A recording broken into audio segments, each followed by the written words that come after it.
Hello and welcome to another episode of Motors for the Masses, and this week we have another bike from Keeway that just simply wants to cruise, but it does seem to struggle a little bit with its identity.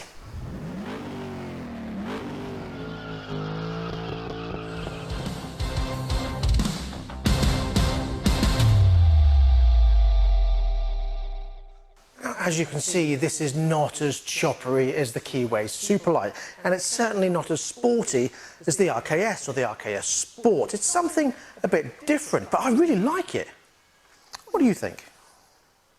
It's got just a 715mm seat height, a cruiser-style tank, although this is playing with my OCD. That should be there in the middle, in my opinion. That would annoy me. That's just me. And this back end is almost bobbery rather than anything else. But when you put all those pieces together, it comes out beautifully as the K.Light, a new custom cruiser from Keeway. Power-wise, the K.Light uses a single-cylinder, 2-valve, 4-stroke engine like many of its 125 counterparts these days. A 5-speed box, and it is air-cooled and fuel injection, of course, making it Euro 4 compliant. The engine produces 10.5 horsepower and 6.5 pounds-foot of torque, so it's not an extremely fast bike. But then again, it's not a race bike, it's a custom cruiser. So you can expect to get around 55 to 60 miles an hour all day long. However, that does depend on the rider, because this is not a light bike in the first place. It weighs in at 144 kilos. So with the right rider, you could probably get 70 on a good day, I should think. Now, sitting on the bike, it does kind of encourage long evening cruises with its relaxed feel and soft padding. It's a nice, comfortable position. When you sit on the bike, your feet are forward, but they're not stretched right forward. They're very easily accessible. It's right here, so your knee is almost right angle up against the tank. I like the feel of it, I really do. And when we take it out, you'll see what it's like to ride and what it's like to corner at slow and decent speeds. Now, overall, this is just over 2.1 meters long, and it's 1.1 meter tall and 780 millimeters wide. So it's pretty much the same as a lot of bikes in this range. Not that there's much in this custom cruiser range to choose from.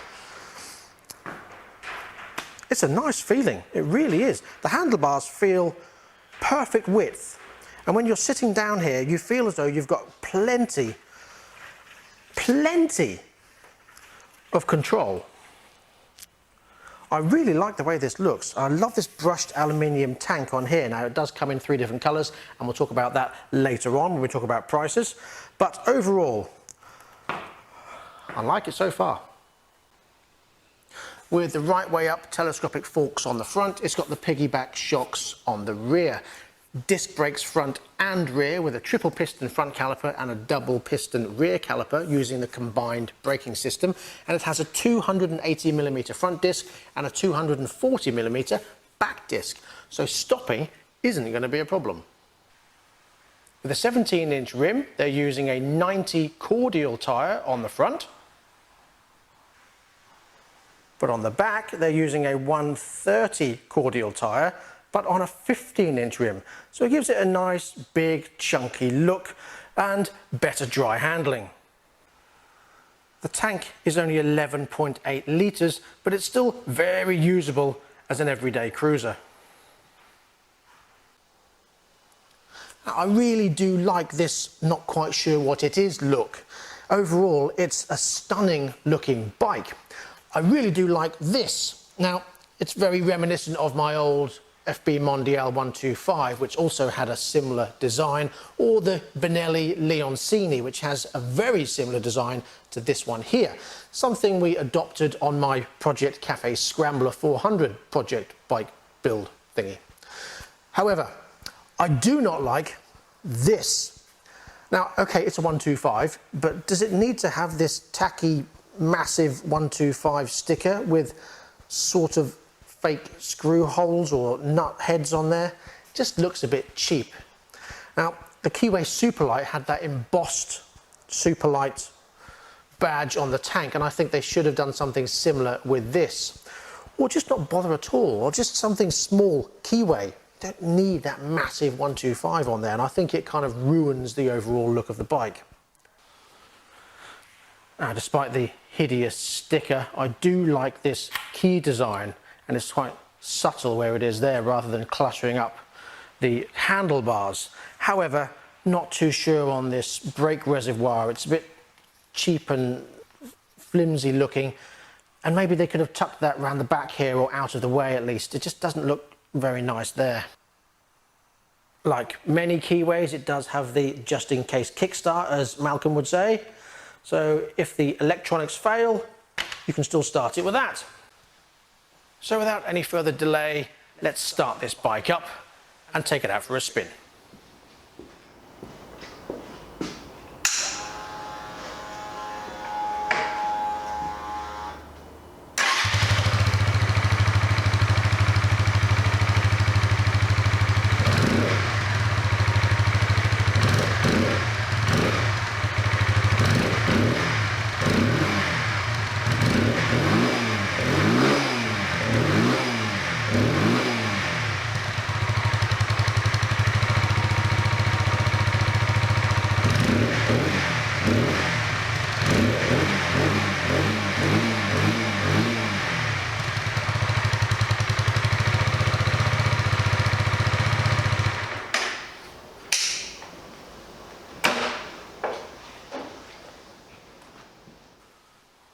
Now, one thing you will notice when you start to ride this bike, which may take a bit of getting used to, is when you switch it on, you get a nice blue dash, which is nice, quite like that.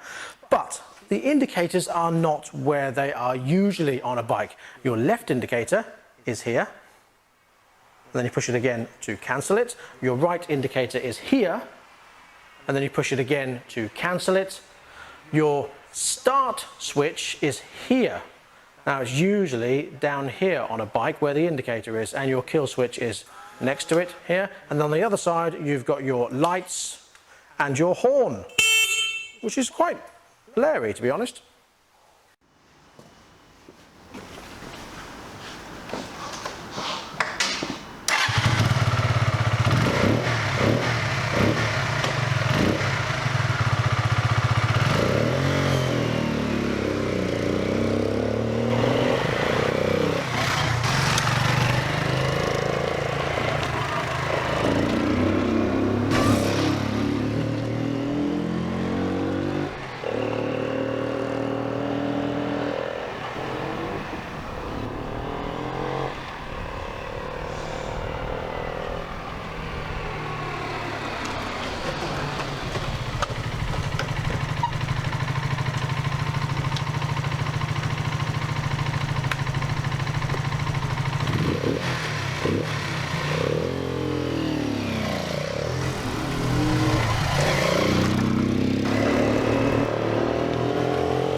Now, the only thing I seem to struggle with this bike is when you're turning, the handlebars are quite wide, and because of the position of your knees, you've got to really move your knee out to be able to do a nice circle.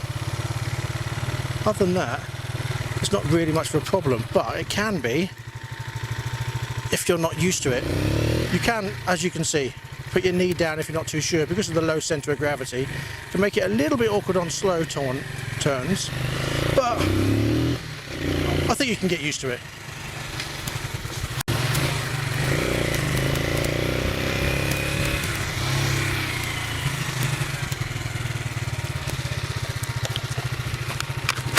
Now, again, another couple of practices and you've got your lean in right. It's actually not that much of a problem. It's not too bad now. Now I can quite confidently move, especially left anyway. Now I'm going to try and turn right and see what difference that makes. Nope, still again, I had to put my knee down, but I think that's more me than anything else. See, it's not too bad now. You just position your body a bit better on the seats and you're fine.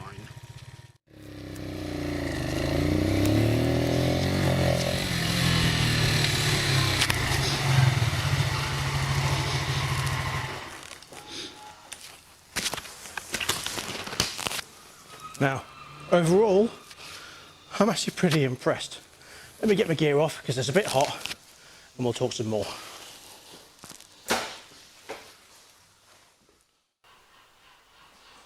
Well, overall, it's a very pleasant bike to ride. I do quite like the low centre of gravity if you've got your feet forward. I just do find that someone my height, and I'm only 5'11", so I'm not huge, the handlebars could get in the way of your knees when turning slowly, which could be a little bit of an issue when you're doing slow junctions. But as long as you get used to positioning your knee in the right place, you shouldn't put your foot down. Other than that, it's very comfortable. The pickup is okay. It's not lightning fast, but it's not the slowest bike I've ridden. It's okay. I do like the look of this tank. I like the simplistic look of the dashboard. It's very simple. It doesn't take that much getting used to with the indicators. And if you're riding this every day, it's not really going to be a problem. It's just a little bit different from the norm. But since when has that been a bad thing? The gearbox is fine. It goes in and out of gears really nicely. The brakes are very good. And overall, I don't think you can fault it. I love the look of it. And it does feel like a much bigger bike than a 125, despite this hideous sticker, which I can't seem to get over. But other than that, I don't think you're going to have much of a problem if you choose to go down this route. Out of the cruisers, and there's not a great deal to choose from, you've got the Zontes. I know which I'd rather have, and it would definitely be this. So how much is it? Well, the bike does come in 3 colours. You've got this sort of brushed aluminium look, you've got matte black, and you've got red. It has the red side panel and the red tank, and I like that red, although I really do like this brushed aluminium look as well. Price-wise, it comes in at £2,399 on the road with a 2-year parts and labour warranty, and the link for this bike is in the description below from AR Motorcycles in Lowestoft, where we are today. Thank you very much to them for letting us once again use one of their bikes. Now, you do have, like I said, the Zontis in this range, and you also have the Sinus Hoodlum, which is a similar bike. And overall, I think this one looks the best, feels the best, and rides the best. I really do like this bike, and I think it is well worth investigation, if not buying. It may not be the fastest bike, but I think it certainly is the coolest looking. And I can just imagine skipping through the countryside, soaking up the views in a lovely cruise on a beautiful sunny afternoon. Or even if you just want to take it into town or take it to work. I don't think this is something you're going to be disappointed in if you start riding it. I really do like it. And the finish is really good. I mean, the quality of it, the handlebars and everything, and the switch gear just feels nice and solid. And the nice chunky foot pegs feel nice and solid, and the gear lever. The rear foot pegs are also well designed. They haven't got any sort of weird knobbly bits sticking out. The rear handle is very sturdy and easy to move. Very nice indeed. I'm not quite sure what's gone on here. I think this has come off of a different bike, so ignore that. Seems to be a grey rubber on this side and a black rubber on that side. But I think this is a demo bike, so I wouldn't worry too much about that.